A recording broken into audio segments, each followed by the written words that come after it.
All of us at some point in our lives will experience a hardship pertaining to loss. This could come in many forms, such as losing a job, a divorce among spouses, death of a loved one, imprisonment, or even an unexpected medical diagnosis. According to Elizabeth Kubler-Ross, a psychiatrist who studied terminal illness and near-death experiences, she created a theory of 5 different stages that we as humans go through when experiencing grief. Due to the nature of what Elizabeth studied, majority of her research is in relation to people who are near death and what stages they go through when coming to terms with dying. But as her theory has become more widely accepted all over the world, many believe that it can also be applied to any situation where grief may occur. Grief can be a painful process no matter the hardship a person is going through. Throughout the duration of this presentation, I want to dive further into each of these stages and discuss how they relate to grief in an individual. The 5 stages of grief go in order as follows: denial, anger, bargaining, depression, and acceptance. The first stage of grief is denial. When having moments of loss, our reality can be completely shifted. A discussion may have been had with this person just a few days before, or you had 2 parents who lived under the same household, creating that family image for you, and now it's changing. When there becomes an overwhelming amount of pain from this loss, denial helps to aid in the minimization of it all. Reflection on memories and experiences you've had with this person before the loss happened can create a sense that the event did not actually take place and you're going to wake up from a bad dream. The denial stage comes with slowing down our grieving process and involves taking things one step at a time until we can become more at one with our emotions and not so overwhelmed by them. As follows, the second stage of grief is anger. This is a very common and noticeable stage to many who are going through the grieving process. At this stage, you are trying to accept the terms of what the new reality will look like to you after the loss you've experienced. Releasing your emotions in the form of anger will feel like an outlet for you. This can be the most common way to vent your emotions rather than accepting fear for what life will look like post-loss.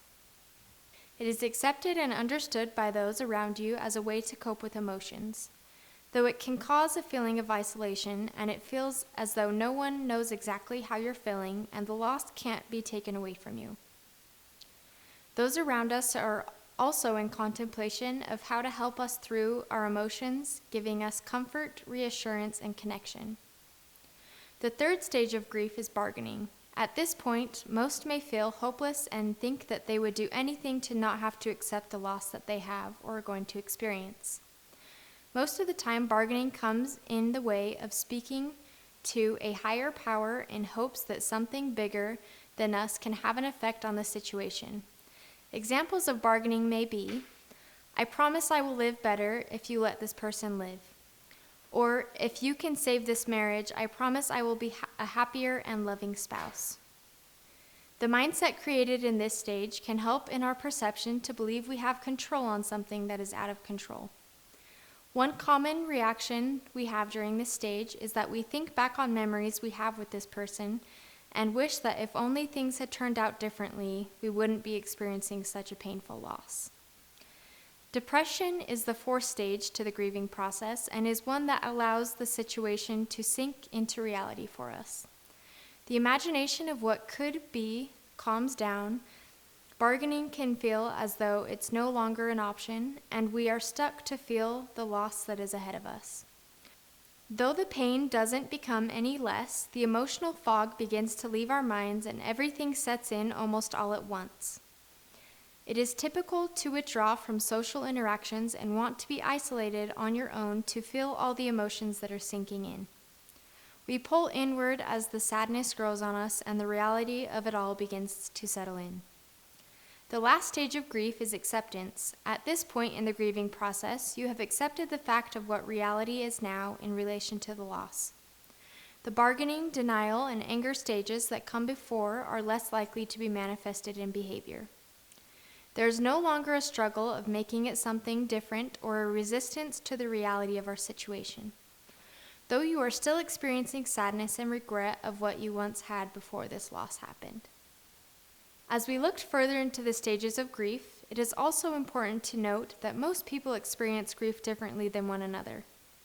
Some may or may not go through each of the stages, while others may jump back and forth between stages and have them occur multiple times. The lines become blurred when moving from stage to stage. Another thing to note is that every individual will spend different amounts of time in each stage, and that is normal.